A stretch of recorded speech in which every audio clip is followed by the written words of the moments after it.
বাবায় সন্তানেরে জবাই করবে। মিনা বাজারে গিয়া সন্তানেরে জিগায়, ও ইসমাইল, আমি ঘুমের ঘরে স্বপ্ন দেখলাম তোমাকে জবাই করতেছি, বলো তোমার কি মত? ইসমাইল শিশু বাচ্চা, 6 বছরের সন্তান, ডাক দিয়া বলে, আব্বা জান, ইনশাআল্লাহ আপনি যা দেখছেন তাড়াতাড়ি কায়েম করেন, আমাকে ধৈর্যের মধ্যে আপনি পাবেন ইনশাআল্লাহ। এই কথা বলিয়া ইসমাইল একটু চোখের পানি ছেড়ে কাঁদলেন। আব্বা জান, এই কথাটা যদি একটু বাড়ি বসিয়া বলতেন, আমার দক্ষিণী মায়ের থেকে একটু বিদায়ের সালাম জানায় আসতাম। কারণ 6টা বছর পর্যন্ত আমার মা নিজে না খাইয়া আমারে কত কষ্ট করে বড় করেছে। আপনি আম্মা জানের কাছে কিছু পানি আর খেজুর রেখে গেছে, আমার আপনি চলে যাওয়ার কয়েকদিনের মধ্যে পানিও শেষ হয়ে গেল, খেজুর শেষ হয়ে গেল, আম্মা জানের দুধ নাই। আমাকে ঠান্ডা করার জন্য আম্মা জান তার জিহ্বাটা আমার মুখের মধ্যে দিয়েছিলেন। আম্মা জানের জিহ্বাও পানি নাই, শুকায় গেল। একবারও তো আব্বা আপনি দেখার জন্য আসেন নাই। আমার মা কত কষ্ট করিয়া আমাকে বড় বানাইলেন, ওই মায়ের থেকে একটু বিদায় নিতে পারলাম না। বিদায় নিতে পারি নাই, দুঃখ নাই। আপনি আমাকে জবাই করার পরে যখন বাড়িতে যাবেন, বাড়িতে গেলে আমার আম্মা জান যদি ইসমাইলের না পায়, আম্মা জান হাউমাউ করে কান্না করবে ইসমাইলের জন্য। আমি ইসমাইলের পক্ষ থেকে আমার মাকে সালাম দিবেন আর বলবেন, কিয়ামতের ময়দানে সন্তানের সাথে মোলাকাত হয়ে যাবে। আব্বা জান, আপনি আমাকে জবাই করার আগে আমার হাতে পায়ে রশি দিয়া ভালো করে বাঁধবেন, কারণ জবাই করার সময় যদি আমার হাতে পায়ের নড়াচড়া আপনার শরীরে লাগে, বেয়াদবি হয়ে যাবে। আব্বা জান, আপনার চেহারাটা রুমাল দিয়ে ভালো করে বেঁধে নেন, কারণ জবাই করার সময় যদি আপনি দেখেন আমার চেহারা দিয়ে নজর পড়ে, মায়ার কারণে আপনি জবাই করতে পারবেন না। এরে এলাকার মুসলমান যুবক ভাই, আজকে তোমার মতো যুবক সন্তান ইসমাইলের কি হালাত তাকায় দেখো। ওই ইসমাইল এত ধৈর্য ধারণ করেছে, ইব্রাহিম নবী এত ধৈর্যের পরীক্ষা দিলেন, ছুরিটা নিয়ে রেডি হয়ে গেলেন। ইসমাইল শুয়ে গেল, ছুরিকে আল্লাহ অর্ডার করছে ইসমাইলের যেন কোনো ক্ষতি না হয়। যখন ছুরিটা চালায়, একটা পশম পর্যন্ত কাটে না। পাথরের উপরে আঘাত করলেন, পাথর দ্বিখণ্ডিত হয়ে গেল। এবার বলে ইসমাইল আবার শুয়া পড়, আবারও দেখে কাটে না। এইবার ইব্রাহিম নবী নিয়ত করছে, হাতে রক্ত না লাগা পর্যন্ত ছুরি চালানো বন্ধ হবে না। আল্লাহ ডাক দিয়া কয়, জিব্রাইল জলদি করে যাও, আমার ইসমাইলের সরাইয়া বেহেশত থেকে একটা দুম্বা নিয়া যাও। দুম্বা নিয়া আমার ইসমাইলের পরিবর্তে দুম্বা ছুরির নিচে লাগায়া দাও। ছুরির নিচে যখন লাগায়া দিল, ইব্রাহিম নবী ছুরি দিয়া যখন রক্ত হাতে লাগলো, শুকরিয়া আদায় করলেন যে ইসমাইল জবাই হয়ে গেল। কিন্তু তাকায়া দেখে না না, অপরিচিত একটা জানোয়ার জবাই হলো, ইসমাইল পাশে দাঁড়িয়ে আছে। যখন আবার ডাকছে, বাবা আয় আয়, আল্লাহ ওহী নাজিল করে বলে, ইব্রাহিম আর লাগবে না, তাড়াতাড়ি বাড়িতে যাও। হাজেরা কান্না করতেছে, ইসমাইলের জন্য কাঁদে, তাড়াতাড়ি যাও, ইসমাইলের মায়ের কোলে ফিরায় দাও। এরে নবীর উম্মতের দল, পটিয়া মাদ্রাসার বাণী মুফতি আজিজুল হক রহমাতুল্লাহ আলাইহি স্টেজে বসে আছেন, বক্তা সাহেব বয়ান করতেছেন। এমন বয়ান, ময়দানের মানুষের মধ্যে যেন কেমন এক জাহান্নামের ভয়ের হালাত শুরু হয়ে গেল। খই যেমন ফোটে, বান্দাগুলো তেমন যেন চিৎকারের আওয়াজ। আল্লাহর বান্দা পাগলের মতো হয়ে গেল। মুফতি সাহেব রহমাতুল্লাহ আলাইহি দাঁড়ায় বলে, বক্তা সাহেব বয়ান বন্ধ করেন। বয়ান বন্ধ করার পর মাইকটা হাতের মধ্যে নিলেন, হাতের মধ্যে মাইক নেওয়ার পরে শ্রোতাদের দিকে নজর করে বলেন, এরে ভাই, আমি মুফতি আজিজুল হক রুহানিয়াতের জগতে যা অর্জন করেছি, আমার পক্ষ থেকে এই বক্তা সাহেবের বয়ানে আমি আকৃষ্ট হয়ে তারে আমার রুহানিয়াতের ফায়েজ ও বারাকাতের খেলাফত দিয়া দিলাম। এবার বক্তা সাহেব বয়ান করেন, আবার বয়ান শুরু হয়ে গেল। মুফতি সাহেব হুজুর নজর করে দেখে বয়ান আগের মতো রং লাগে না, রুহানিয়াতের ঘেরান কেমন যেন কমে গেল। আবার মাইক থামায় বললেন, এই উপস্থিত মুসল্লিয়ানে কেরাম, আমি আজিজুল হক যেই খেলাফত দিয়েছিলাম তা ফিরাইয়া নিয়ে গেলাম। আপনারা প্রশ্ন করবেন, দিলেন কেন, নিলেন কেন?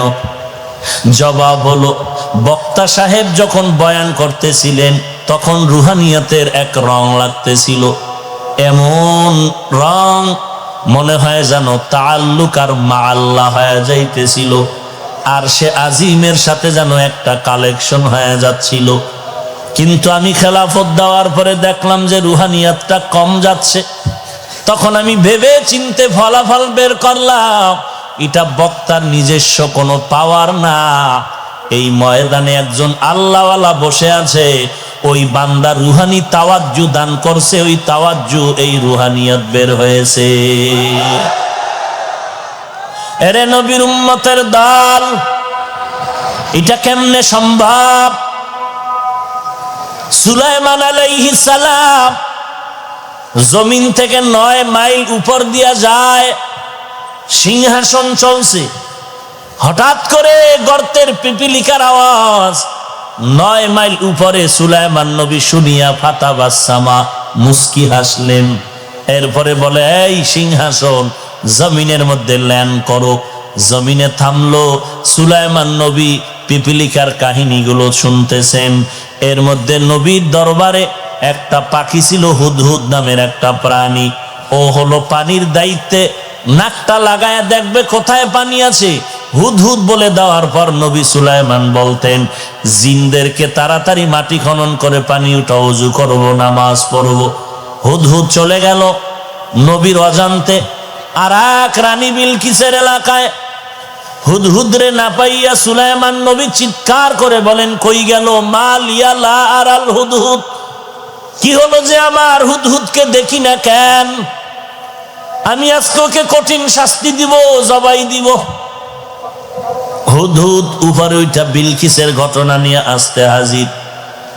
ওই পাখিদের মধ্যে, প্রাণীদের মধ্যে উপদেশটা হলো ঈগল পাখি। সুলাইমান নবী কয়, ঈগল গিয়া দেখ হুদহুদ কই, কানে ধরে নিয়ে আস। ঈগল পাখি উপরে ওইটা মারাত্মক অবস্থা, চোখ গরম করে হুদহুদের ধমকায়, গেলি কই, তোর আজ খবর আছে? কিসের খবর? বলে, সুলাইমান নবী আমার ওয়ার্ডার করেছে, তাড়াতাড়ি যাও, তোমাকে কঠিন শাস্তি দিবে। এই কথা শুনে বলে, ঠিক আছে নবী সুলাইমান আমারে শাস্তি দিবে, তুই কেন চোখ গোড়াও? চোখ বড় করে তাকাও। এবার সুলাইমান নবীর কাছে আসলেন। আসার পরে সুলাইমান নবীকে বললেন, ও নবী, আমি আজকে এমন একটা খবর আপনাকে দিব যেই সম্পর্কে আপনিও জানেন না, নবী হইছেন জানেন না। কেন নবী জানেন না? আপনি গাইবের মালিক না। গাইবের মালিক কে? কুল লা ইয়ালামু মান ফিস সামাওয়াতি ওয়াল আরদিল গায়বা ইল্লাল্লাহ। আল্লাহর নবীকে আল্লাহ বলেন, আপনি জানায়া দেন, আসমানের বাসিন্দারাও গায়েব জানে না, জমিনের বাসিন্দারাও গায়েব জানে না। গায়েবের মালিক কে? সুলাইমান নবী কয়, কি জানি না, বল। বলে, আপনার এই দেশের মধ্যে, রাষ্ট্রের মধ্যে এক মহিলা রাষ্ট্রপ্রধান হয়ে আছে। চিঠি লেখলেন, ইন্নাহু মিন সুলাইমান ওয়া ইন্নাহু বিসমিল্লাহির রহমানির রহিম। চিঠি পৌঁছায় দাও। লম্বা কথা, শেষ পর্যন্ত নবী দাওয়াত দিলেন, বিলকিস রমণী তাড়াতাড়ি মাথা নত করে এসে আমার কাছে মুসলমান হয়ে যাও। বিলকিস রমণী আসতেছে রেডি হইয়া। সুলাইমান নবী খবর নিলেন, বিলকিসেরও বিশাল এক সিংহাসন, সাত দেওয়ালের মাঝখানে তালা মাইরা বিলকিস আসতেছে সৈন্যবাহিনী নিয়ে সুলাইমানের দরবারে। মাঝখানে বহু ঘটনা ঘটে গেল। সুলাইমান নবী ইতিমধ্যে জরুরি একটা বৈঠকে ঘোষণা দিলেন, বিলকিস আমার কাছে আসতেছে, আসার আগে কে পারবা বিলকিসের সিংহাসন আমার সামনে এনে দিতে পারবা? ক্বালা ইফরিতুম মিনাল জিন, জিনের মধ্যে ইফরিত নামের একজন দাঁড়ায় বলে আমি পারবো। টাইম কত? বলে আপনার মিটিং শুরু হয়েছে, শেষ হওয়ার আগে বলে হবে না, আরো আগে চাই। এইবার কেউ পারে না।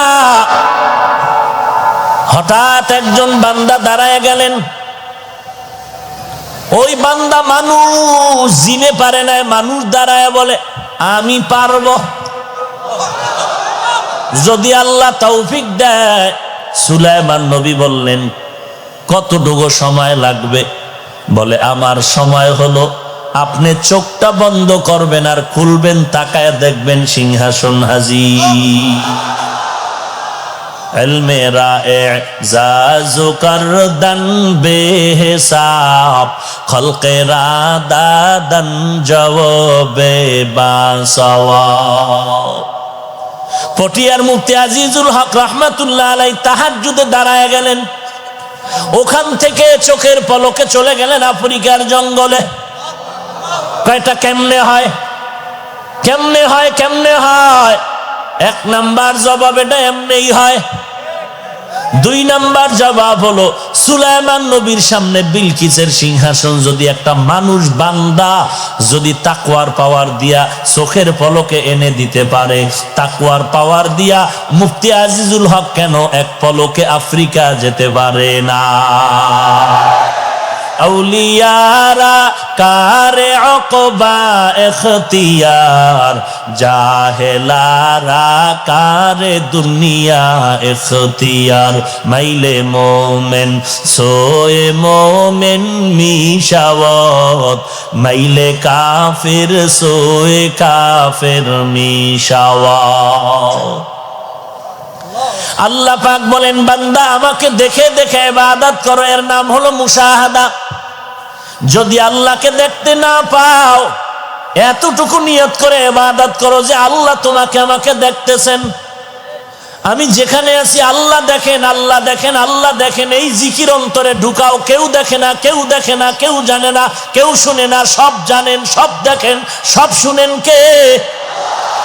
আমার আল্লাহ সব দেখতেছেন আমি কি করতেছি, আমার মনের পরিকল্পনা কি কেউ জানে না, কে জানেন? আমার আল্লাহ দেখতেছেন মনে করে ইবাদত করার নাম হলো মুরাকাবা। মুজাহাদা, মুরাকাবা, মুশাহাদা, এই তিনটা ক্লাস যদি করতে চাও তো মারিফতের দরজা খুলে যাবে।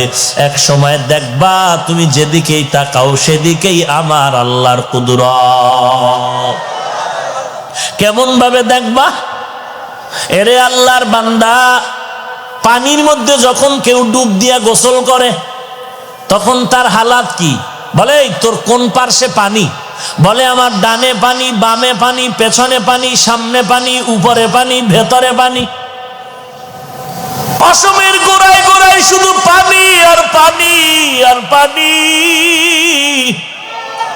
ওরে এই জমিনের মধ্যে একদল মানুষ আছে, ওই শামসুল হক ফরিদপুরি রহমাতুল্লাহ আলাইহি বলেন দুনিয়ার সবাই পাগলের দল।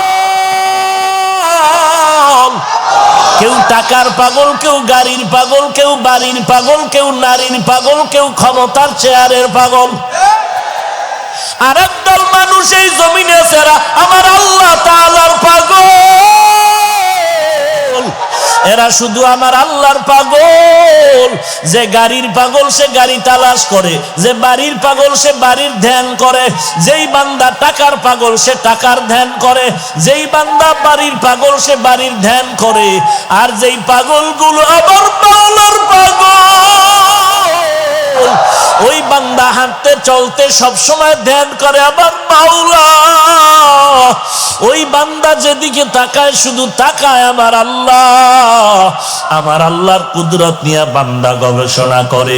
ওই বান্দা ধ্যান করতে করতে করতে করতে এমন একটা পর্যায়ে এসে যায়, তখন বান্দা ডানে তাকায় দেখে আমার মালিক। ওই বান্দা বামে দেখে আমার আল্লাহ, সামনে পেছনে আল্লাহর কুদরত দেখতে পায়। এইটা সাধনা ছাড়া সম্ভব না, আর একজন আল্লাহওয়ালার সোহবতে না গেলে হবে না। মাইলে মোমেন সোয়ে মোমেন মিশাওয়াত, মাইলে কাফের সোয়ে কাফের মিশাওয়াত।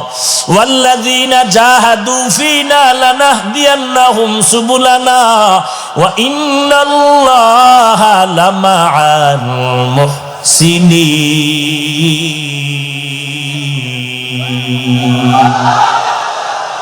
ক্লাস কয়টা?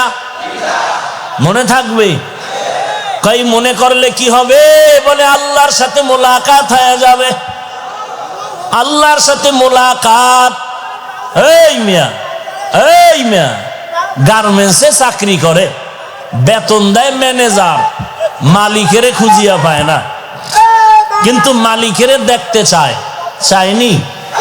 যার সাথে মালিকের সম্পর্ক তার কোনো ক্ষমতার পাওয়ার আলাদা।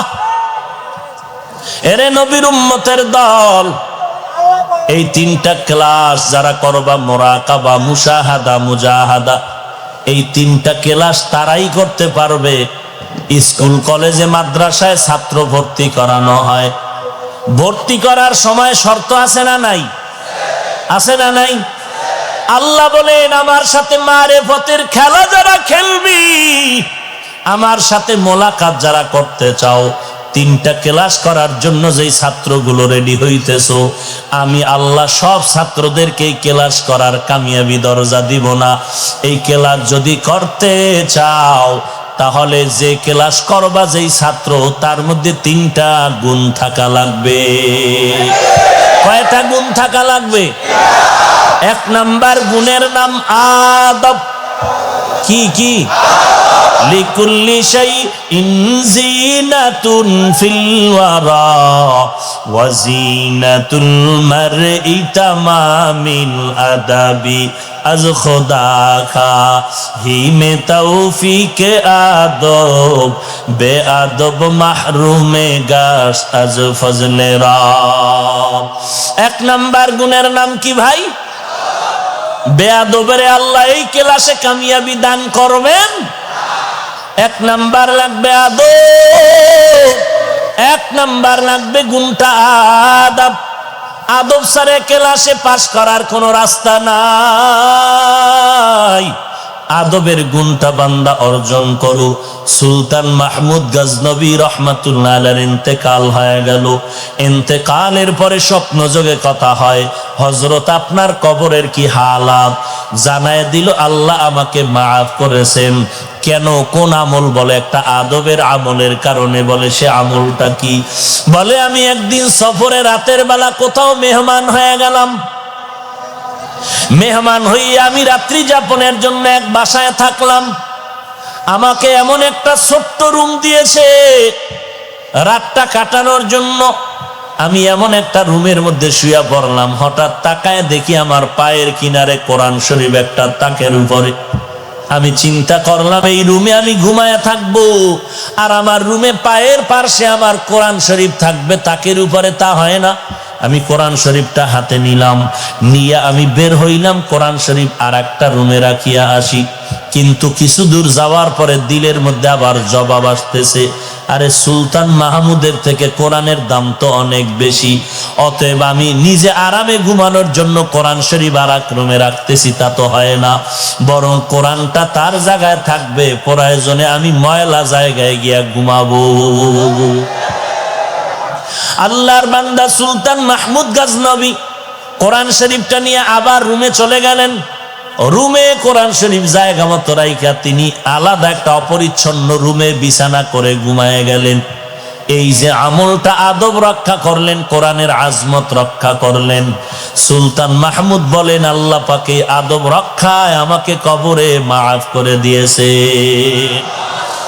লিকুল্লি শাইইন যিনাতুন ফিল ওয়ারা ওয়া যিনাতুল মারই তামামিল আদাবি আজ খোদা খা ही में तौफीके आदब बेआदब মাহরুমে গাশ আজ ফজলে রব। এরে নবীর উম্মতের দল, আদবওয়ালা জিন্দেগির বড় দাম। রাহমাতুল লিল আলামিন বলেন, আল্লামানি রব্বি ফাআহসানা তালিমি আদাবানি রব্বি ফাআহসানা তাদিবি। আল্লাহ আমাকে ইলম শিক্ষা দিয়েছেন, আদব শিক্ষা দিয়েছেন। আল্লাহর শিক্ষা দেওয়া ইলম আর আদব কতই না সুন্দর। যেই লোকটার মধ্যে আদব নাই তার কোনো দাম নাই, যত বড় শিক্ষিত হোক না কেন। আর একটা মূর্খ লোকের মধ্যেও যদি বিনয় থাকে, আদব থাকে, তার সবাই সম্মান করে। আদবওয়ালা জিন্দেগির বড় দাম। এরপরে বলে, বান্দা তুমি যদি 3টা ক্লাস করতে চাও, 3টা গুণ লাগবে। 1 নাম্বার গুণের নাম আদব, 2 নাম্বার গুণের নাম হলো ধৈর্য। ধৈর্য ছাড়া তুমি এই ক্লাস করতে পারবা না। আর ধৈর্য ধারণ করলে লাভ কি জানো? বিনা হিসাবে হাসরের দিন আল্লাহ বলবে জান্নাতে যা। ইন্নামা ইউওয়াফাস সাবিরুনা আজরাহুম বিগাইরি হিসাব।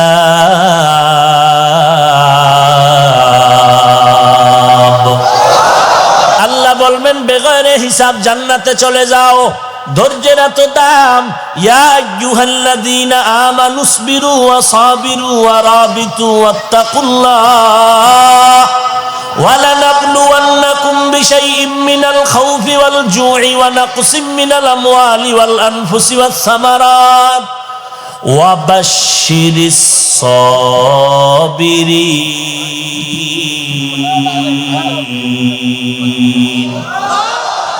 এই ধৈর্য আবার 3 প্রকার। ইবাদতের বেলায় ধৈর্য, মুসিবতের বেলায় ধৈর্য, গুনাহের ক্ষেত্রে ধৈর্য। ধৈর্য বড় দামি এক সম্পদের নাম। এর নবীর উম্মতের দল, ধৈর্য ধারণ করে সামনে আগাও। ধৈর্যের দৃষ্টান্ত কায়েম করলেন আমার পয়গম্বর। ধৈর্যের দৃষ্টান্ত কায়েম করলেন আইয়ুব আলাইহিস সালাম। ধৈর্যের দৃষ্টান্ত কায়েম করলেন ইউসুফ আলাইহিস সালাম। ধৈর্যের দৃষ্টান্ত কায়েম করলেন ইব্রাহিম ইসমাইল আলাইহিমাস সালাম। ধৈর্য কাকে বলে? বাবায় সন্তানের জবাই করবে, মিনা বাজারে গিয়া সন্তানের জিগায়, ইন্নী আরা ফিল মানাম আন্নী আযবাহুকা ফানজুর মাযা তারা। ও ইসমাইল, আমি ঘুমের ঘরে স্বপ্ন দেখলাম তোমাকে জবাই করতেছি, বলো তোমার কি মত? ইসমাইল জবাব দিয়া বলতেছেন, ইয়া আবাতি ফআল মা তুমার সাতাজিদুনি ইনশাআল্লাহ ইনশাআল্লাহু মিনাস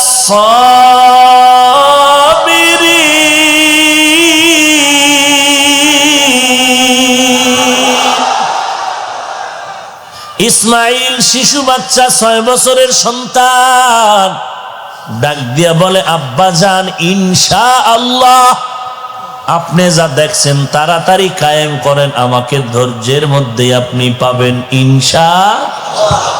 ইনশাআল্লাহ আমাকে ধৈর্যের মধ্যে পাবেন। এই কথা বলিয়া ইসমাইল একটু চোখের পানি ছেড়ে কাঁদলেন। আব্বা জান, এই কথাটা যদি একটু বাড়ি বসিয়া বলতেন, আমার দক্ষিণী মায়ের থেকে একটু বিদায়ের সালাম জানায় আসতাম। কারণ 6টা বছর পর্যন্ত আমার মা নিজে না খাইয়া আমারে কত কষ্ট করে বড় করেছে। আপনি আম্মা জানের কাছে কিছু পানি আর খেজুর রেখে গেছে। আমার আপনি চলে যাওয়ার কয়েকদিনের মধ্যে পানিও শেষ হয়ে গেল, খেজুর শেষ হয়ে গেল, আম্মা জানের দুধ নাই। আমাকে ঠান্ডা করার জন্য আম্মা জান তার জিহ্বাটা আমার মুখের মধ্যে দিয়েছিলেন। আম্মা জানের জিহ্বাও পানি নাই, শুকায় গেল। একবারও তো আব্বা আপনি দেখার জন্য আসেন নাই। আমার মা কত কষ্ট করিয়া আমাকে বড় বানাইলেন, ওই মায়ের থেকে একটু বিদায় নিতে পারলাম না। বিদায় নিতে পারি নাই, দুঃখ নাই। আপনি আমাকে জবাই করার পরে যখন বাড়িতে যাবেন, বাড়িতে গেলে আমার আম্মা জান যদি ইসমাইলের না পায়, আম্মা জান হাউমাউ করে কান্না করবে ইসমাইলের জন্য। আমি ইসমাইলের পক্ষ থেকে আমার মাকে সালাম দিবেন আর বলবেন কিয়ামতের ময়দানে সন্তানের সাথে মোলাকাত হয়ে যাবে। আব্বা জান আপনি আমাকে জবাই করার আগে আমার হাতে পায়ে রশি দিয়া ভালো করে বাঁধবেন, কারণ জবাই করার সময় যদি আমার হাতে পায়ের নাড়াচাড়া আপনার শরীরে লাগে বেয়াদবি হয়ে যাবে। আব্বা জান আপনার চেহারাটা রুমাল দিয়ে ভালো করে বেঁধে নেন, কারণ জবাই করার সময় যদি আপনি দেখেন আমার চেহারা দিয়ে নজর পড়ে, মায়ার কারণে আপনি জবাই করতে পারবেন না। এর এলাকার মুসলমান যুবক ভাই, আজকে তোমার মতো যুবক সন্তান ইসমাইলের কি হালাত তাকায় দেখো। ওই ইসমাইল এত ধৈর্য ধারণ করেছে, ইব্রাহিম নবী এত ধৈর্যের পরীক্ষা দিলেন, ছুরিটা নিয়ে রেডি হয়ে গেলেন। ইসমাইল শুয়ে গেল, ছুরিকে আল্লাহ অর্ডার করছে ইসমাইলের যেন কোনো ক্ষতি না হয়।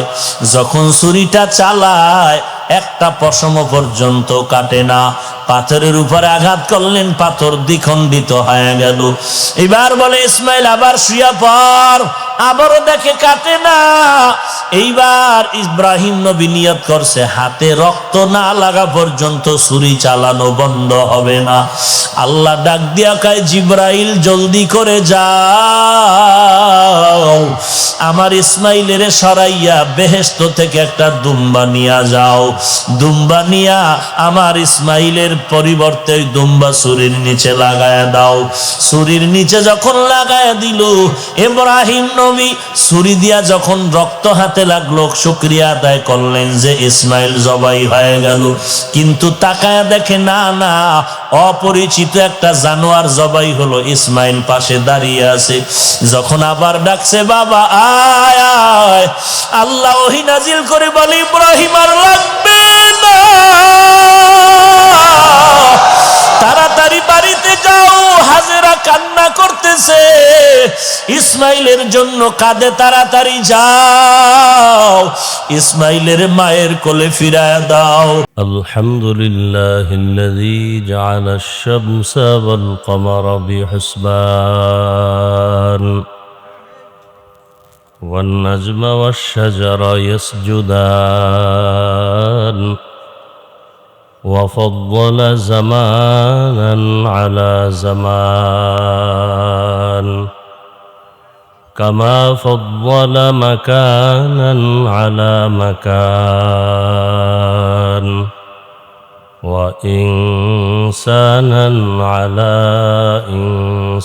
إنسان ونشهد أن لا إله إلا الله وحده لا شريك له ونشهد أن سيدنا ومولانا محمدا عبده ورسوله اللهم صل على محمد النبي الأمي وعلى آله وسلم تسليما وبعد فأعوذ بالله من الشيطان الرجيم بسم الله الرحمن الرحيم وما خلقت الجن والإنس إلا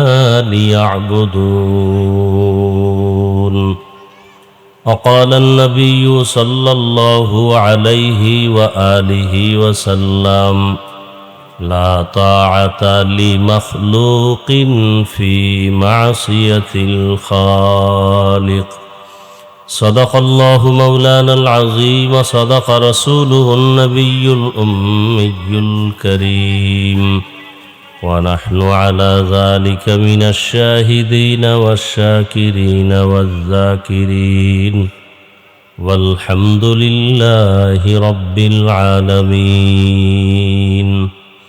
سبحانك لا علم لنا إلا ما علمتنا إنك أنت العليم الحكيم رب اشرح لي صدري ويسر لي أمري واحلل عقدة من لساني يفقه قولي حقیقت کھل جائے گی بوقت امتحان تیرے حقیقت کھل جائے گی بوقت امتحان تیرے کہ سستی میں یا محنت میں گزاری زندگی تو نے کہ سستی میں یا محنت میں گزاری زندگی تو نے محمد نے آ کر کفر کو مٹایا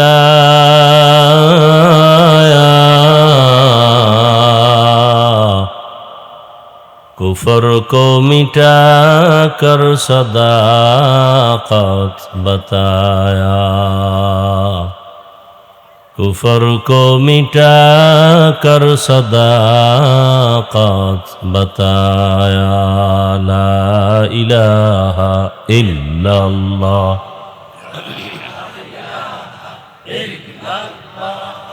لا الہ الا اللہ لا الہ الا اللہ لا الہ الا اللہ لا الہ الا اللہ لا الہ الا اللہ لا الہ الا اللہ لا الہ الا اللہ لا الہ الا اللہ لا الہ الا اللہ لا الہ الا اللہ لا الہ الا اللہ لا الہ الا اللہ محمد রাসূলুল্লাহ। পটিয়া থানার উপর একটি মাদ্রাসা আছে, জামিয়া ইসলামিয়া পটিয়া, যার প্রতিষ্ঠাতা, যার বাণী মুফতি আজিজুল হক রহমতুল্লাহ আলাইহি, জবরদস্ত একজন আল্লাহর প্রিয় বান্দা ছিলেন। এতটা মজজুব ছিলেন, এতটা আল্লাহ পাকের আশেক ছিলেন। আমাদের মুরব্বী যারা তাদেরকে দেখেছেন, শুনেছি তাদের জবান থেকে, কোনো মজলিসে নাহমাদুহুটা বললেই নাকি প্যান্ডেলের অবস্থা কিয়ামতের আলামত শুরু হয়ে যায়।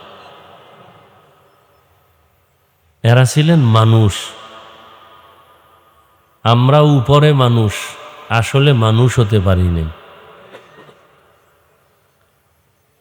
নবীজিকে দেখলেই মানুষের পরিবর্তন, সাহাবায়ে কেরামকে দেখা মাত্রই পরিবর্তন। আর আমাদের চিল্লাইতে চিল্লাইতে সারাটা বছর আমিই মানুষ হইতে পারি না, আমার বয়ানে মানুষ হবে কিভাবে? আল্লাহ তার আদর্শের গোলাম হিসাবে আমাদেরকে কবুল করে। আমিও দীর্ঘদিন অসুস্থ, এর মাঝে আজ আপনাদের দোয়া নিতেই আসছি। বৃষ্টি বাদল, বৃষ্টির দিনে বৃষ্টি হবে, এটাই স্বাভাবিক। আল্লাহ যা চাইবেন তাই হবে। আমরা শুধু শুধু কোনো মন্তব্য করে গুনাহগার হওয়ার কোনো যুক্তিকতা নেই। তারপরেও যে একটু বসতে পেরেছি, দুটো কথা বলার সুযোগ পেয়েছি, এটাও তো বড় নেয়ামত। আল্লাহ শেষ দোয়া পর্যন্ত এ মাহফিলকে কবুল করেন। হযরত পীর সাহেব হুজুরের পরে আর বয়ানের প্রয়োজন থাকে না, শুধু একটু আমার দোয়ার দরকার। মোনাজাতটা বাকি আছে, ওই মোনাজাতটা দিব। দোয়া বড় দামি একটা সম্পদ। দোয়ার দ্বারা মানুষের ভাগ্যের পরিবর্তন হয়, তকদিরের চাকা খুলে যায়, অসম্ভবকে সম্ভব হয় দোয়ার কারণে, অসাধ্য সাধন হয়ে যায় দোয়ার কারণে। আর দোয়া হুয়াল ইবাদা, দোয়াটা একটা স্বতন্ত্র ইবাদত। আবার এই দোয়াটা অন্যের জন্য করলে নিজের জন্য আগে কবুল হয়। আমি যদি বলি আল্লাহ সবাইকে মাফ করেন, আল্লাহ পাক ফেরেশতাকে পাঠায়া বলে দেন যে সবার জন্য ক্ষমা চাইল, নিজের জন্য চাইল না। সবাইকে ক্ষমা করার আগে যে দোয়া করলো তাকেই ক্ষমা করে দিলাম। আমরা মনে করি অন্যের জন্য দোয়া করলে আমার ভাগে কম পড়ে যাবে। এটা আসলে ইসলাম বা শরীয়তের পরিপন্থী একটা ধারণা। অন্যের জন্য দোয়া যত বেশি করবেন নিজের জন্য তত আগে কবুল হবে। আল্লাহ আমাদের সহি বুঝ দান করেন।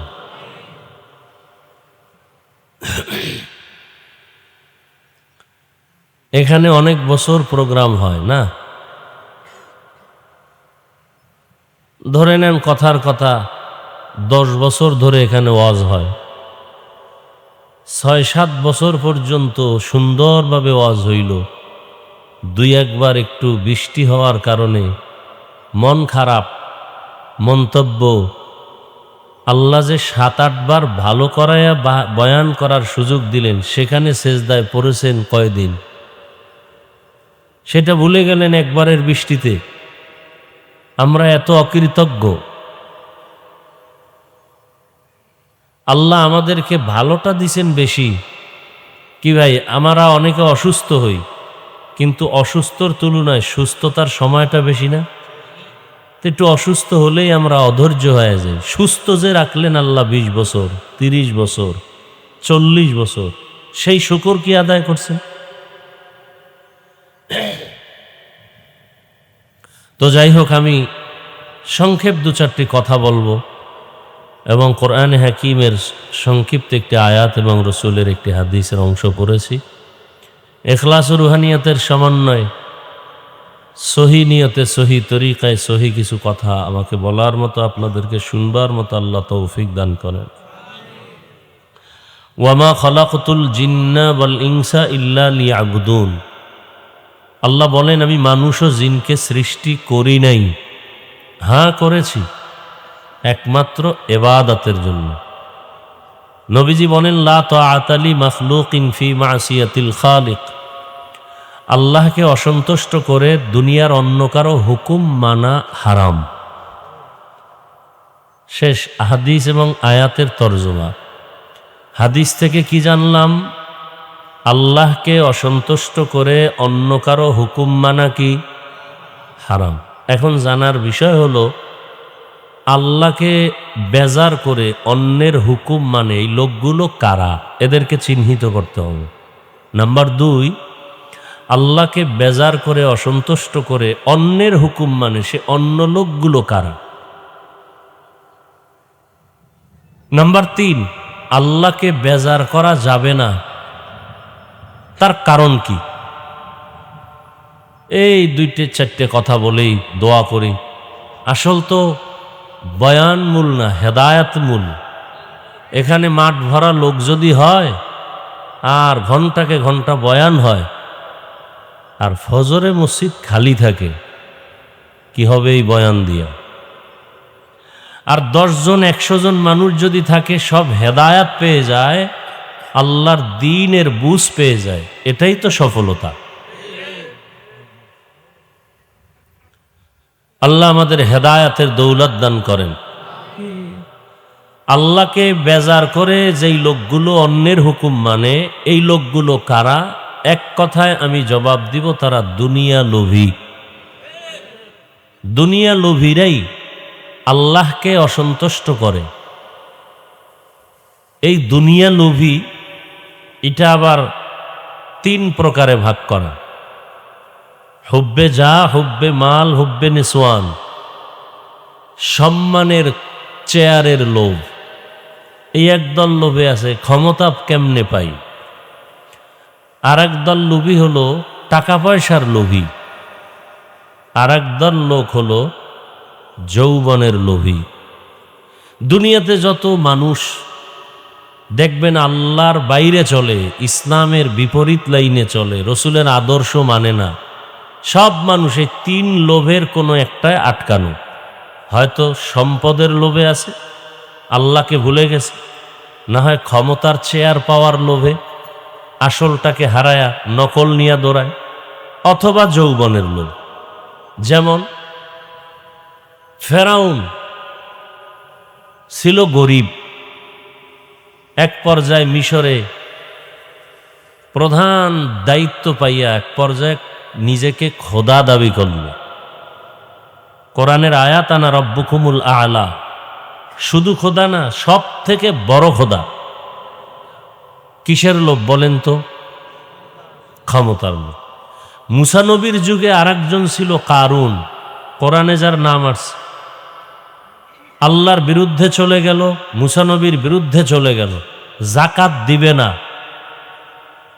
বলেন তো কিসের লোভ? সম্পদের। আমার দেশের একজন ডাক্তারের নাম তাসলিমা নাসরিন, নাম শোনেন নাই? এই এমবিবিএস ডাক্তার, সাধারণ ডাক্তার না। এক পর্যায়ে কোরআনের বিরুদ্ধে, ইসলামের বিরুদ্ধে, রসুলের বিরুদ্ধে, আলেম ওলামার বিরুদ্ধে, বোরকার বিরুদ্ধে যথেষ্ট পরিমাণ অপপ্রচার চালাইতে থাকলো। শেষ পর্যায়ে আর দেশেই থাকতে পারল না, দেশ থেকে পালায়ে গেল। এমন কপাল, আর জীবনে মরলেও লাশ এদেশে আসবে না। বলেন তো কিসের লোভ? কিসের লোভ? যৌবনের লোভ। কিসের লোভ? যৌবনের লোভ। যুবক যুবতী এক রশিতে ফাঁসি দেয়, আসেনি এই দেশে? কিসের লোভ? যৌবনের লোভ। আর বর্তমানে এটা বেশি প্রবণতা বাড়ায় দিতেছে আমাদের মোবাইল। মোবাইল এমন এক ক্ষতি নাই যে ক্ষতি মোবাইল আমাদেরকে করেনি। আমি কালকেও ঢাকাতে না কোথায় চ্যালেঞ্জ দিছি ভরপুর মানুষের মাঝে, একটা লোক বলেন তো দাঁড়াইয়া বুকে হাত দিয়া যে আপনি টাচ মোবাইল চালান কিন্তু আপনার গুনাহ হয় না, এরকম সাহস থাকলে একজন দাঁড়ান। যে আপনি ক্যামেরা বড় মোবাইলগুলো চালাচ্ছেন কিন্তু গুনাহ হয় না, এমন একটা লোক থাকলে দাঁড়ান। টাচ মোবাইল বুঝেন তো? ও বুঝেন না? এখানে একজনে বলেন তো যে আমি টাচ মোবাইল চালাই কিন্তু গুনাহ হয় না, হাতের গুনাহ, চোখের গুনাহ, জবানের গুনাহ, অন্তরের গুনাহ হয় না, কেউ বলতে পারবেন? তাহলে আপনার আল্লাহর পক্ষ থেকে কি পাবেন? এই অবস্থায় বয়ান শুনতেছেন, কি হবে, কি ফলাফল?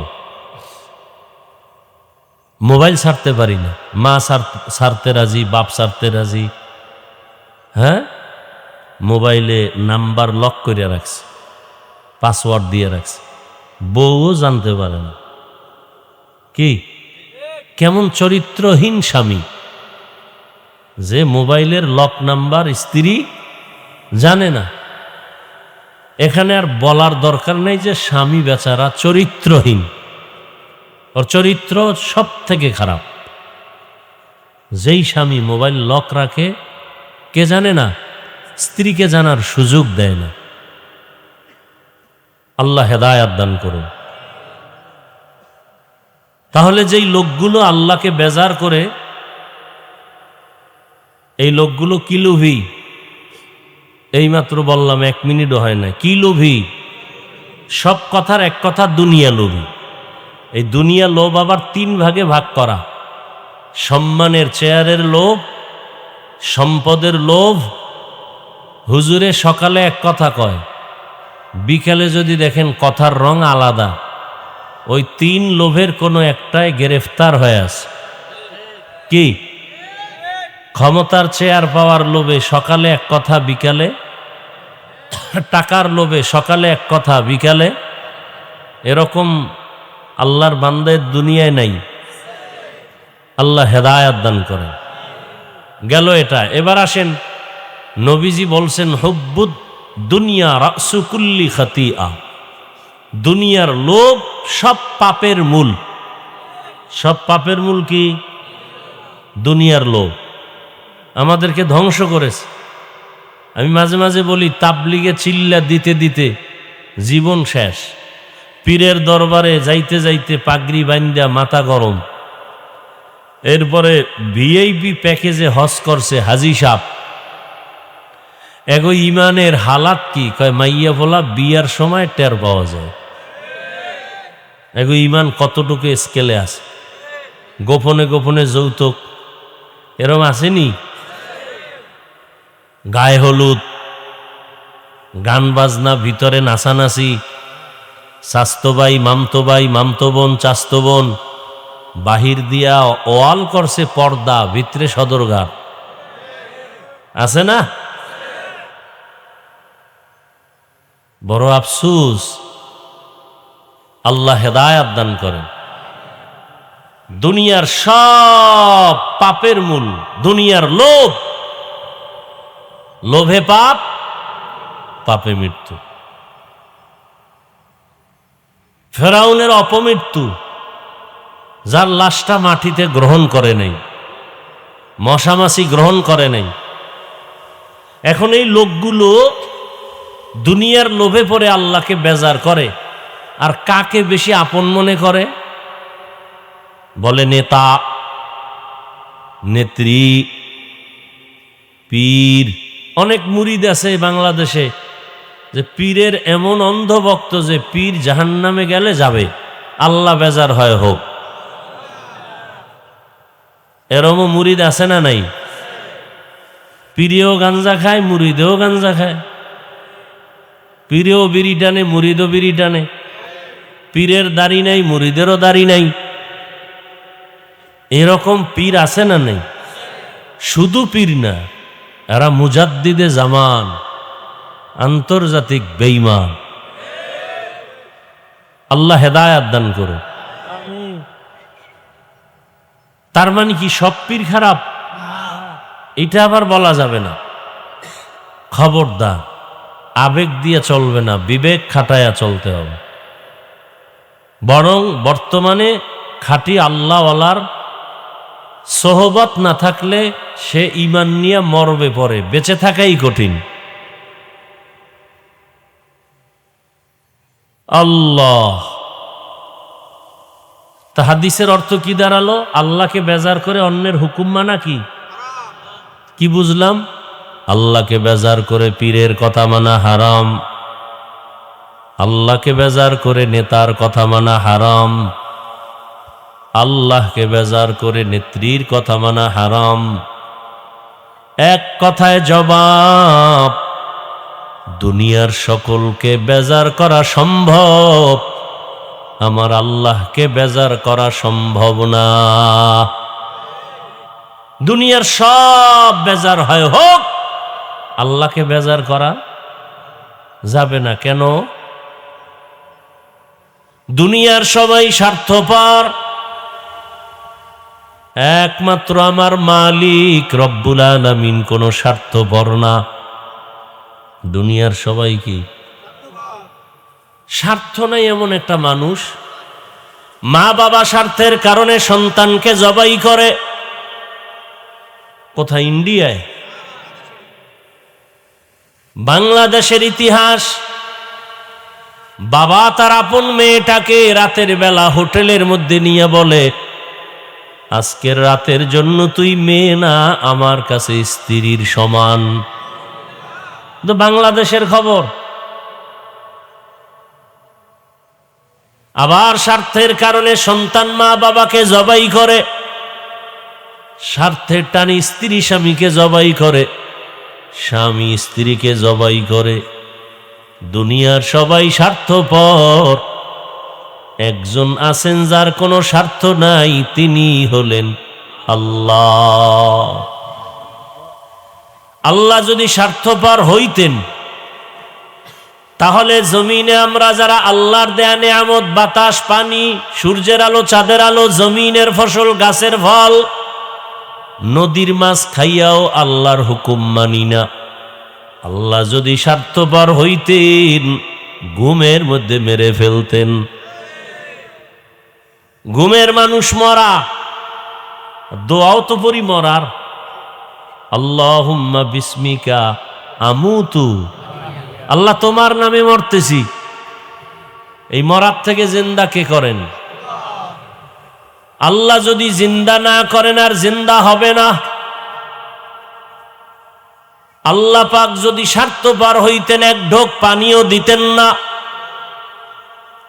বরং আল্লাহকে যারা মানিয়া চলি এদের থেকে যারা আল্লাহর বিরুদ্ধে যায় তাদের দিকে আল্লাহর মায়া আরো বেশি। দাড়ি কামানেওয়ালা কখন আল্লাহকে ডাক দিবে আল্লাহ তাকায় আছেন।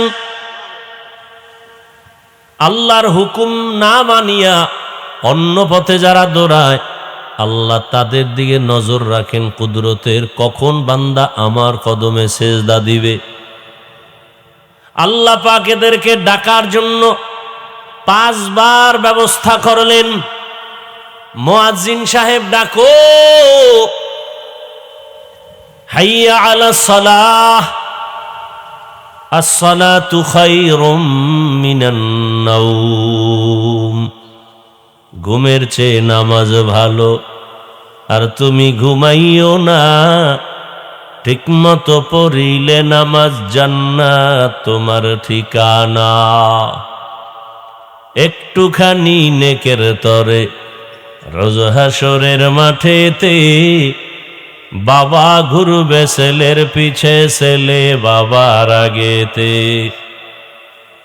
আহাতে মন কঠিন দিনেতে নামাজ তোমায় ভুলবে না, ঠিক মতো পড়িলে নামাজ জান্নাত তোমার ঠিকানা।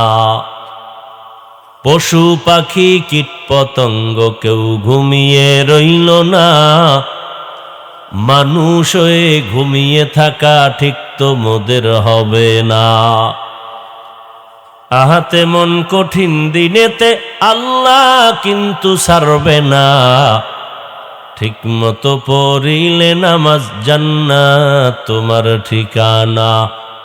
আমার প্রাণের ভাই বোনেরা জলদি করে উঠে যাও, অজু করে তাড়াতাড়ি নামাজ পড়তে লেগে যাও। আহা নবী বেনামাজির শাফাআত করিবেন না, ঠিক মতো পড়িলে নামাজ জান্নাত তোমার ঠিকানা। আল্লাহ তাআলা বারবার ডাকেন, কত গুনাহ করেছো রে গোলাম, গুনাহ করে করে পাহাড় বানিয়েছো। এত বিশাল পাহাড় তৈরি করতে কয়দিন লাগছে? গুনার পাহাড় বলে এক রাতে হয় না, একদিনে হয় না, 1 বছরে হয় নাই। গুনার পাহাড়টা বানাইতে আমার সময় চলে গেছে 50 বছর, 60 বছর। কি গুনাহ করতে করতে 50-60 বছরে গুনার পাহাড় হয়ে গেছে। আল্লাহ কয়, তুই গুনার পাহাড় বানাইতে 50 বছর লাগাইছো, আমার কাছে যদি একবার কও আল্লাহ মাফ করে দেও, তোর গুনার পাহাড়টাকে আমি নিশ্চিহ্ন করে দিতে 1 সেকেন্ড লাগবে না। আতিনা ফি দারে দুনিয়া না হাসান, আতিনা ফি দারে উকবা না হাসান, ইয়া গিয়াসাল মুস্তাগীসিন ইহদিনা লফতিখারা বিল উলুমে ওয়াল গিনা। हर गोरी देने को तू तैयार है, जो न मांगे उससे तू बेजार है। আল্লাহ তাআলা বলেন, বান্দা আমি তোমার দিকে কতটা আগ্রহী, কারণ আমার আলাদা ছেলে নাই, মেয়ে নাই, স্ত্রী নাই, কেউ নাই, আমি একা। ওয়াহদাহু লা, আমি আল্লাহ এক, আমি আল্লাহর আলাদা কোনো আপন কেউ নাই। জিনেরা আমার আপন না, নূরের তৈরি ফেরেশতা আপন না, একমাত্র গুনাহ করনেওয়ালা মাটির সৃষ্টির মানুষ আমার কাছে আপন। আমি আল্লাহ মানুষের বড় আদর করে বানাইলাম। আমি আল্লাহ পাক বান্দার দিয়ে নজর করে তাকায় থাকি, কখন বান্দা আমাকে আল্লাহ বলে ডাকবে। মাকে মা বলে ডাকো, বাবাকে বাবা বলে ডাকো, কোনো বাধা নাই। মাকে ডাক দাও 100 বার, বাবারে ডাকো 50 বার। মাঝে মাঝে 2-1 বার যদি আল্লাহ বলে ডাক দেও, আমি আল্লাহ তোর জীবনের সব গুনাহগুলো মাফ করে দিব। আল্লাহ তাআলাকে বেজার করা যাবে না কেন? আল্লাহ পাক দয়াময়। আল্লাহ যে পরিমাণ দয়া মায়া আমাদের করেছেন, আমার মা আমার বাবা সে মায়া দয়া করে নাই। আল্লাহ বলেন, বান্দা তুই এত অন্যায় করছিস, অন্যায় যদি মা বাপ জানে কেউ ভালো জানবে না। আর আমি আল্লাহ বেজার না, বরং আমি আল্লাহ ডাকিয়ায় ফজরের হাজিরায় আসো। ফজরের হাজিরায় গিয়া যদি সেজদা দেও, জীবনের সব গুনাহ মাফ হয়ে যাবে। ফজরে আসো নাই, আমি আল্লাহ আবার জোহরে ডাক দেওয়ার ব্যবস্থা করলাম। মুয়াজ্জিন আবার ডাকে আসো, জোহরের হাজিরায় নাই। আবার তোমার উপরে বেজার না হইয়া আসরের হাজিরায় ডাকার ব্যবস্থা করলাম। আসরের হাজিরায়ও নাই, আমি আল্লাহ রাগ না করে আবার মাগরিবে ডাকার ব্যবস্থা করলাম। মাগরিবের হাজিরায়ও আসো নাই, আমি আল্লাহ রাগ না করে এশার সময় ডাকার ব্যবস্থা করলাম। এশার নামাজেও তুমি নাই। এখন আল্লাহ কইবার কি আমি মুখ ফিরায় নিব না, এবার আমি আল্লাহ নিজে রেডি, মুয়াজ্জিন বাদ, আমি নিজে তোমাকে ডাকতে আসতেছি। অতিও গভীর হয় রজনী যখন, নীরবে প্রভুর নাম জপিও তখন। প্রভুর করুণা যদি পাইবারে চাও, গভীর রাতে উঠে প্রভুর গুণগান গাও। আল্লাহ তাআলা বলেন, এখন আমি ডাকার জন্য আসতেছি, ডাইরেক্ট আমি আমার বান্দাকে ডাকবো। মাঝখানে কোনো পর্দা নাই, কোনো মাধ্যম নাই। আল্লাহ নিজে ডাকার জন্য আসতেছেন। কখন? ফজরের সময়, জোহরের সময়, আসর, মাগরিব, এশায়। কয় না, এমন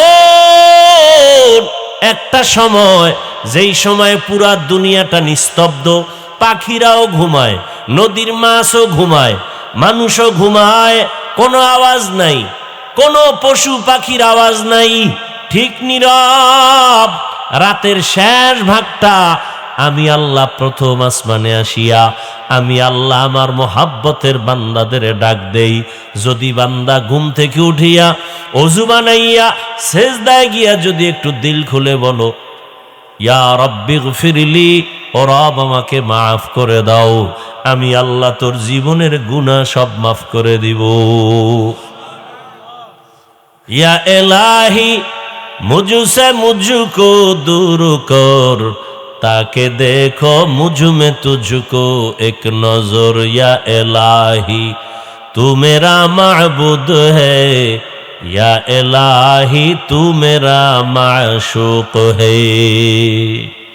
আল্লাহ কে চিনি না, মাকে চিনলাম, মায়ের জন্য পাগল হয়ে গেলাম, বাবাকে চিনলাম, বাবার জন্য পাগল, বন্ধুর জন্য পাগল।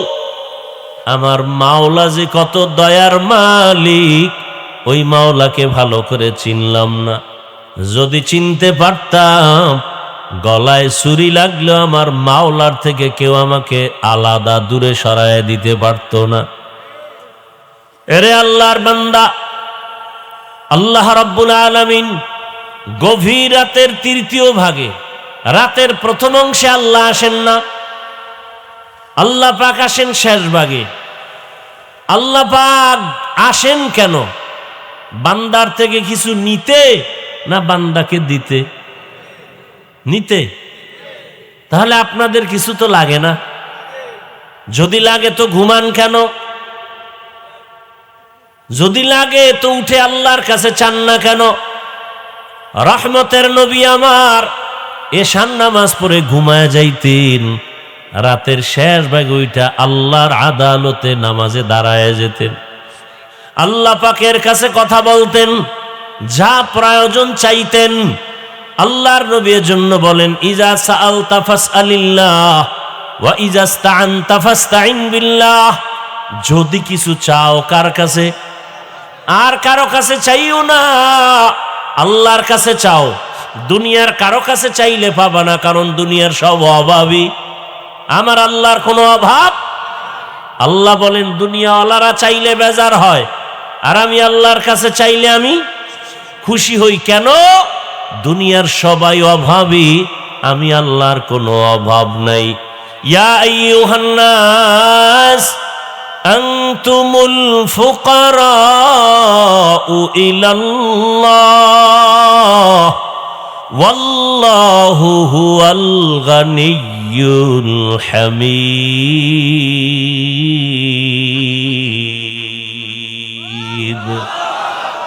এই কালামে জিন্দা কোরআনে হাকিম, হিকমতে উলায়া জালাসত কাদিম।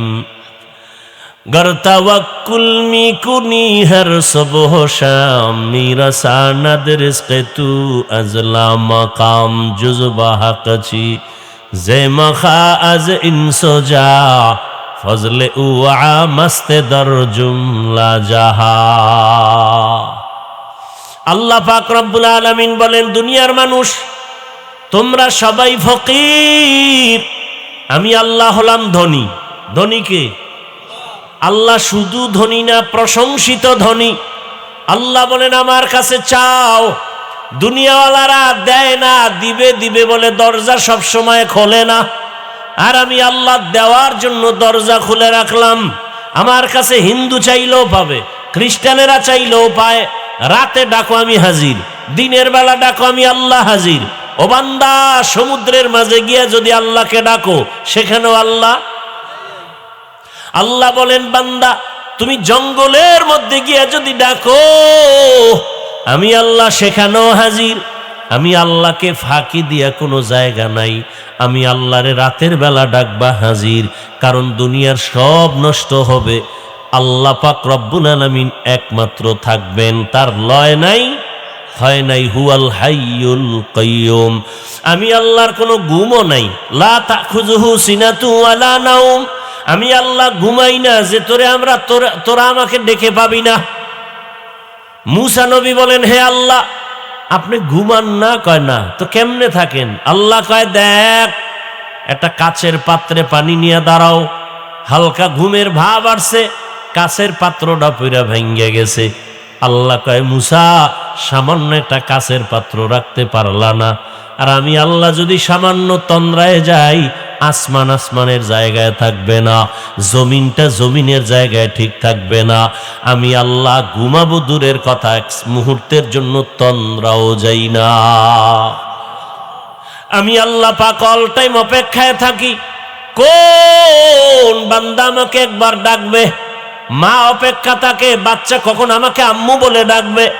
বাবা অপেক্ষা থাকে, কখন আব্বু বলে ডাকবে।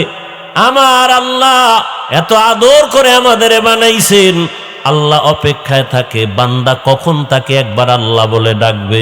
কারণ আল্লাহকে আল্লাহ বলে ডাকার মতো, মানুষের ডাকের মতো মজার আর কারো কাছে কোনো ডাক নাই। আল্লাহ তাআলা অপেক্ষায় থাকেন। আল্লাহ বলেন, বান্দা আমাকে ডাকার মতো ডাকো। আমি আল্লাহর কাছে চাও, কি প্রয়োজন? আমি আল্লাহর মোহাব্বতের দরজায় আসো। বান্দা জীবন ভর অন্যায় করেছো, আমি আল্লাহ তোমার জন্য পাহাড় পানি, দুনিয়ার আসমান জমিন সব তোমার। সূর্যের আলো তোমার, চাঁদের আলো তোমার। আমি আল্লাহর জন্য কিচ্ছু না, সব মানুষের জন্য, ফেরেশতার জন্য না। ফেরেশতারা খায়ও না, ঘুমায়ও না। আল্লাহ পাক আমাদের জন্য সূর্যের আলো, চাঁদের আলো, পানি, বাতাস, ফল ফসল সব আমাদের। আল্লাহ কয়, এত কিছু তোমারে দিলাম, বিনিময়ে তুমি আমারে কি দিলা? বান্দা তোমার কাছে বড় কিছু চাই না। দিন আর রাত মিলায় 24টা ঘন্টা মিলাইলাম। এই 24টা ঘন্টার ভেতরে 22 ঘন্টা সময় তুমি তোমার কাজে ব্যয় করো, লেখাপড়ায় কাজে ব্যয় করো, চাকরির কাছে ব্যয় করো, অফিসে ব্যবসা বাণিজ্যে ব্যয় করো। কয় ঘন্টা বাকি থাকলো? কত? মাত্র 2 ঘন্টা সময় তুমি তোমার কল্যাণের জন্য আমার পথে ব্যয় করো। তোমার কল্যাণে, আমার না। তবে একসাথে না। আমি আল্লাহ এত দয়া করছি, একসাথে যদি বলতাম 2 ঘন্টা লাগাতার নামাজ, কষ্ট হবে। 2 ঘন্টা তেলাওয়াত একসাথে, কষ্ট হবে। আমি আল্লাহ এমন ভাবে 2 ঘন্টারে মিলাই দিছি যাতে ব্যবসা বন্ধ না হয়, তোমার চাকরির ক্ষতি না হয়, লেখাপড়ার ক্ষতি না হয়। কেমনে বান্দা? ফজরের 4 রাকাত নামাজে 20 মিনিট সময় দাও, এরপরে তুমি আবার ব্যবসায় চাকরিতে যাও, আবার দীর্ঘ টাইম চাকরি ব্যবসা করে আবার জোহরের নামাজে 10 রাকাতে 20 মিনিট সময় দাও, আবার খানা খাইয়া ব্যবসায় যাও, আবার আসরের সময় 4 রাকাতে 20 মিনিট দাও, আবার তুমি দোকানে যাও, আবার মাগরিবের 5 রাকাতে 20 মিনিট দাও, আবার তুমি তোমার কাজে যাও, এশার 9 রাকাত নামাজে আবার 20 মিনিট দাও। 5 বেলার নামাজে 20 মিনিট, 20 মিনিট দিলেও তো 2 ঘন্টা হয় না? হয়? যদি দিতে পারো তাহলে তোমার ব্যবসা, চাকরি, লেখাপড়া সবে বাধাত হয়ে যাবে। নবীজি হাদিসে বলেন, কেউ যদি এশার নামাজ পড়ে ঘুমায় যায়, আবার ঘুম থেকে উঠে যদি ফজরের নামাজ আদায় করে, ঘুমের মধ্যে যে সময় কাটলো ওই সময়টাও নেকের পাল্লায় ওজন হবে। আল্লাহ কত দয়ার মালিক! আল্লাহ বলেন মাত্র 2 ঘন্টা সময় 5 বার নামাজে 20 মিনিট 20 মিনিট 20 মিনিট করে দাও, যাতে তোমার ব্যবসার ক্ষতি না হয়, চাকুরির ক্ষতি না হয়, লেখাপড়ার ক্ষতি না হয়, সংসার চালাইতে ক্ষতি না হয়। এত সুযোগ! তোমার সংসারের খবর নাও, মাইয়া বলার হক আদায় করো। হ্যাঁ, সব সুযোগ দেওয়ার পরে 20 মিনিট সময় দিয়ে 5 বেলার নামাজ পড়বা। এইটাও যদি না পারো, আমি কিন্তু তোমাকে এমনে ছেড়ে দিব না। আমি আল্লাহ কিন্তু আর এমনে ছাড়ব না।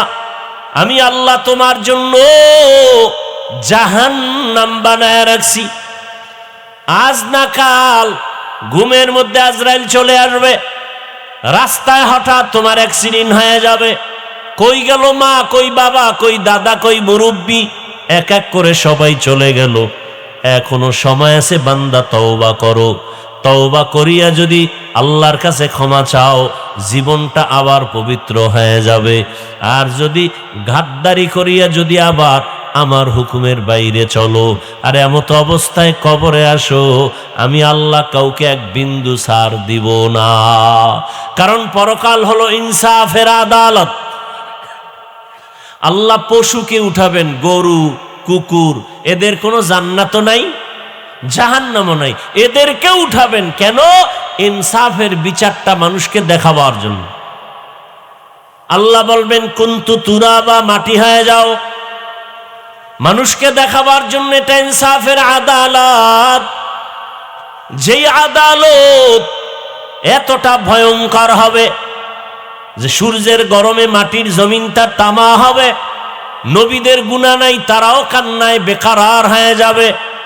এই হালাতটা দেখতে যদি না চাও, আবার ওই সময় আল্লাহর কিছু বান্দারা আরশে আজিমের নিচে ছায়ায় থাকবে, বড় আরামে থাকবে। এজন্য আল্লাহ পাক বারবার সতর্ক বাণী দিলেন, হে যুবক, পর্দার আড়ালের মা বোনেরা, বৃদ্ধ বাবাজি, দুনিয়ার রং তামাশায় ঘুরে ঘুরে গুনাহ তো কম করো নাই। চোখের গুনাহ, হাতের গুনাহ, জবানের গুনাহ, অন্তরের গুনাহ। কত নামাজ ছাড়লাম, বেপরদায় চললাম, দাড়ি কাটলাম, মোবাইলে গুনাহ করলাম, এখনো কি তওবা করার সময় হলো না? এরে মা বাবারা, আপনি যদি চরিত্র নষ্ট করে চলেন, অটোমেটিক দেখবেন সন্তানের চরিত্রটা খারাপ হয়ে যাবে। সন্তান দেখবে না মা বাবায় কি অন্যায় করে। মা বাবার অন্যায়টা যদি তওবা না করে লাগাতার চালায়, অটোমেটিক সন্তান সে অপরাধের দিকে চলে যাবে, বরং মা বাবার থেকে আরো দ্বিগুণ অপরাধী হবে। সেদিন বোঝা যাবে কত ধানে কত চাল, মান সম্মান সব নষ্ট হয়ে যাবে। অতএব মুরব্বী বাবারা, বৃদ্ধ বাবাজি, পর্দার আড়ালের মা বোনেরা, এখনো সময় আছে, তওবা করেন। সন্তানটাকে আদর্শ সন্তান বানান, কোরআন পড়ায় দেন, ডাক্তার হলেও দেখবেন সন্তানের সম্মান, জীবনটা ধন্য হয়ে যাবে। এখনো সময় আছে, তওবা করে নেই। জীবনে তো গুনাহ কম করি নাই, আমার আপনার গুনার খবর কেউ জানে না। মনে মনে আল্লাহর কাছে তওবা করেন। বৃষ্টির সময় দোয়া কবুল হয়, আজানে কামতের মাঝে দোয়া কবুল হয়। বৃষ্টির সময় কি হয়? দোয়া কবুল হয়। আজানে কামতের মাঝে দোয়া কবুল। জুমার দিন দোয়া কবুলের টাইম। 2 খুতবার মাঝখানে দোয়া কবুল হয়। বেশি বেশি দোয়া করি নিজের গুনার জন্য। আজকে আমার গুনার কারণে ঘরের বাচ্চা কষ্টে আছে, অসুস্থ। এই ছোট বাচ্চা ঘরে, ওগো গুনাহ আছে? তোর পাও ভাঙছে কেন? ওর জ্বর হয় কেন? ওর মাথা ব্যথা কেন? একমাত্র মা বাবার গুনার শাস্তি, মা বাবার গুনাহের কারণে। অতএব এখন থেকে তওবা করি, আর গুনাহ করব না, নামাজ ছাড়ব না, বেপরদায় চলব না। মা বাবার দোয়া নিয়া, শিক্ষকের দোয়া নিয়া, ওলামায়ে কেরামের পরামর্শ নিয়া, নবীজির আদর্শ মেনে জীবন চালাবো। তওবা করার মতো যদি অন্তর তৈরি হয়, 2 হাত আল্লাহকে দেখায় দেই। আয় আল্লাহ, হাতগুলো কবুল করে নেন, তওবা কবুল করে নেন, তওবার উপরে মজবুত হয়ে চলার তৌফিক দান করেন। আমিন। আলহামদুলিল্লাহি রাব্বিল আলামিন। والصلاة والسلام على سيد الأنبياء والمرسلين وعلى آله وأصحابه أجمعين. يا أرحم الراحمين، يا أرحم الراحمين، يا أرحم الراحمين. رب ارحمهما كما ربياني صغيرا. اللهم إنك عفو كريم تحب العفو فاعف عنا. اللهم إنا نسألك رضاك والجنة ونعوذ بك من سخطك والنار. اللهم إنا نعوذ بك من البرص والجنون والجذام وسيء الأسقام. اللهم إنا نسألك علما نافعا ورزقا واسعا وشفاء من كل داء. রব্বুল আলামিন, গুনাহের বোঝা নিয়ে আপনার দরওয়াজায় হাজির। আয় আল্লাহ, শয়তানের ধোকায় গুনাহ করেছি। গুনার কারণে আমার হাত নাপাক, জিহ্বা নাপাক, অন্তর নাপাক, চোখ নাপাক। তওবার নিয়ত করেছি, আর গুনাহ করব না রে আল্লাহ। মেহেরবানি করে আমাদের তওবা কবুল করে নেন, জীবনের গুনাহ মাফ করে দেন। আয় আল্লাহ, সুন্নাতওয়ালা ইজ্জতের জীবন দান করেন। মা বোন সহ সবাইকে কবুল করে নেন। ওলামায়ে কেরাম, মুরব্বী, যুবক, ছাত্রদের কবুল করে নেন। শান্তির জীবন তাও আমাদের দান করেন। আয় আল্লাহ, মাহফিল কবুল করে নেন, হেদায়াতের জরিয়া বানায় দেন। মসজিদ মাদ্রাসা কবুল করে নেন, গাইবী খাজানার থেকে প্রয়োজন ব্যবস্থা করে দেন। এলাকাবাসীরে কবুল করে নেন, হেদায়াতের দৌলত আমাদের দান করেন। নবীজির রওজা মোবারক বাইতুল্লাহ জিয়ারতের জন্য কবুল করে নেন। আদবালা জীবন আমাদের দান করেন। আয় আল্লাহ, চলার পথে ইজ্জতের সাথে হেফাজত করেন। মা বোনদের পর্দাওয়ালা বানায় দেন, সন্তানগুলো নেককার বানায় দেন। আয় আল্লাহ, আমার কলিজার যুবকদের দ্বীনের খাদেম বানায় দেন। আয় আল্লাহ, মোবাইলের গুনাহ থেকে হেফাজত করেন। যারা পরীক্ষার্থী, কামিয়াবির ব্যবস্থা করেন। আয় আল্লাহ, সমস্ত শিক্ষা প্রতিষ্ঠান নবীর আদর্শে কবুল করে নেন।